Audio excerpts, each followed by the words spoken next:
eager to be a part of our inaugural year of exhibition. So we did the opening reception, but Abbie was really eager to do a talk about her work, and I think to have that opportunity, especially with work that's really covering these really intimate portraits, and to have the opportunity to talk to an artist and get to hear from them directly is always an enriching opportunity, I have found. So I'm really happy to have Abbie here, and I will turn it over to her. Thank you, Ashley. Sure. Are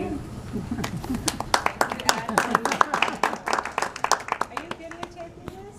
Is that okay? Yes, please do. I promised some friends. I forgot to ask somebody to do it. All right. I hope it works out. I just want to acknowledge, first off, Ashley Sklar, who invited me to come and submit my work for consideration. It's a great opportunity to show locally and here at the library in particular. And the show turned out to be, and also wanted to acknowledge Janice Ruta, who has curated the shows here for a long time and is helpful on the gallery committee. So thank you all for that. As you know, this is a timely show for me. And, my parents, my mom's recently deceased, and it sort of happened during this show. And I'm going to talk about that and why it's poignant for me to have this show right now. But I want to give a little background first about myself. Those of you, there's a lot of people here who know me, but there's plenty that don't. So I'm going to give a little bio on myself. First off, I was born in New Haven, right here, and I was raised in Bethany. And I was raised by my parents, who are depicted in most of these paintings, Harold and Kiki Rabinowitz, who are both artists. My dad went to the Yale Art School in like the 40s and 50s. He graduated, and my mom went to Cooper Union. So they settled in New Haven for a while, but they decided they wanted to build their own house in Bethany, Connecticut. And being creative people, and we can do it ourselves, they decided to build their own house. It's a big stone house that I was raised in a very creative atmosphere. And my parents decided, well, I don't think they decided to have 6 kids, but they did. I'm the third out of 6 in my family, and the house grew as our family grew. It was a very creative household. My parents taught art classes, and there was always a lot of art and activities going on around there.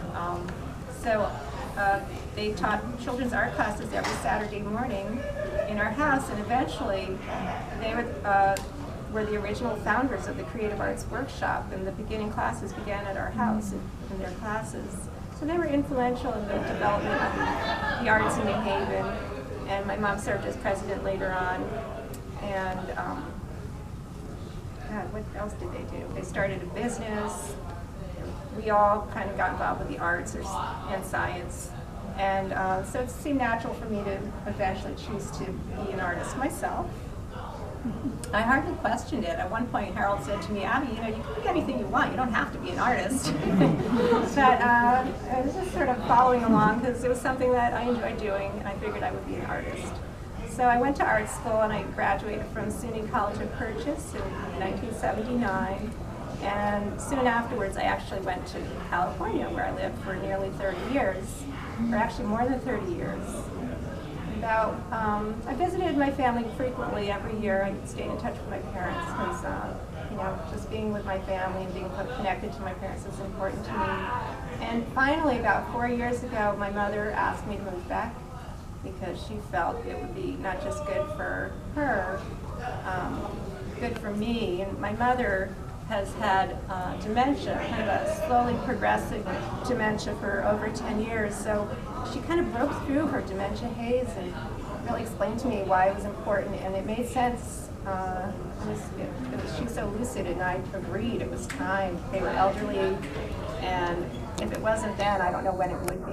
So I pulled up my roots and I moved back east, and I moved in with my parents to help take care of them along with my family and the caregivers, and I got very close to them.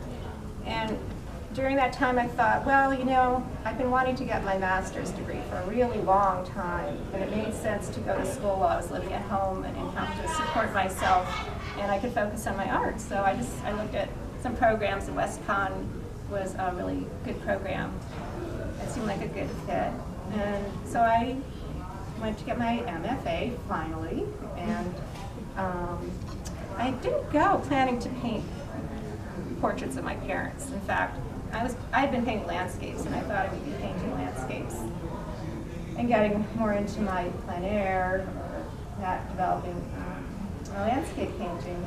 But during the first year, part of the program at Westcon was to do figurative painting, and out of that I started doing portraits of my parents. I believe that art should be really personal, and that what makes art really strong and meaningful is the more personal it is, whether it's literal or metaphoric. So looking around, I couldn't think of anything more personal and meaningful to me than my parents. They were the reason I moved back east. They were the reason I was alive, really, but it made sense to start doing portraits of them. And they were interesting. My parents are interesting. They're fun, they're moody, my father was feeble at that time, and I started drawing them individually, separate series. And at one point, I took pictures of them a lot too. One morning I went downstairs, and my mother was visiting my father's room, and they had sort of separate rooms. They had TV wars, that's why, but it was beautiful. There was this wonderful light coming in, and my mother was visiting my father, sitting on his bed, partly clothed, and it was so beautiful. I ran to get my iPhone, because I use my iPhone a lot to take pictures, and I did some photos of them. I didn't really mean to paint from them, but I'd gotten sick. I was laid up in my bed for a while, so I was doing watercolors from the monitor of the photos I had done, and I brought them in for critique at school. And these paintings, these particular ones with both my parents together, was kind of the key that changed things. It was told the story together, having them in the same painting, and people really moved by them. And I decided that would be my MFA thesis, and that's what this whole series grew out of. So that's the background I wanted to give you on this. We did photo sessions, and I would ask my parents to pose, and they didn't mind at all. My father enjoyed it, and there were some really wonderful things that happened out of the sessions that I have to tell you. My mother, who had dementia, also went through a period where she was not feeling empathy for my father. In fact, he was less physical and distant. So when I asked them to pose, what was really sweet was my mother would start getting, posing with him, like going, "What do we do?" I said, "Mom, you've been married 70 years. You know what to do." And she would hold him, and they would get affectionate. And I asked them if it would be okay if they did nudes for me, and that was fine. My background in this is my father is very comfortable being nude. He's kind of an original naturist, and my mother was comfortable with it too. And they expressed so much intimacy so easily. And if you knew my parents, you'd know that they were very open, and they enjoyed the photo sessions. It was also an experience of intimacy between myself and my parents. And it was a lovely thing to watch my mother develop. It kind of allowed them to be more physical with each other. So my father at one point even thanked me. He said, "Thanks for returning my wife to me." So it was just a sweet experience all around. And then,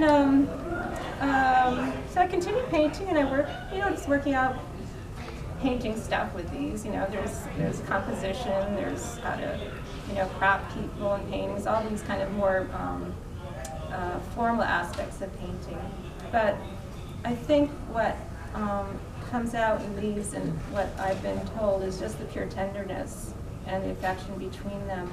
And the fact that my father died last September and my mother just died, oh God, it was just over a couple of weeks ago. It's the timing of the show makes it all more poignant to have experienced them in their last years, and also to be able to be with them so intimately and do the series. So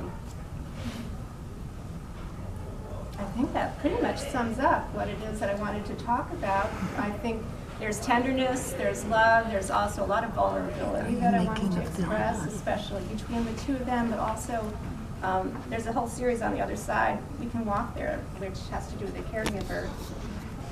Let's go this way.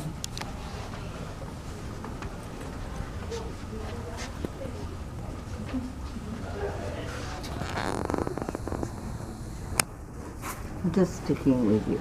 I don't want to get lost.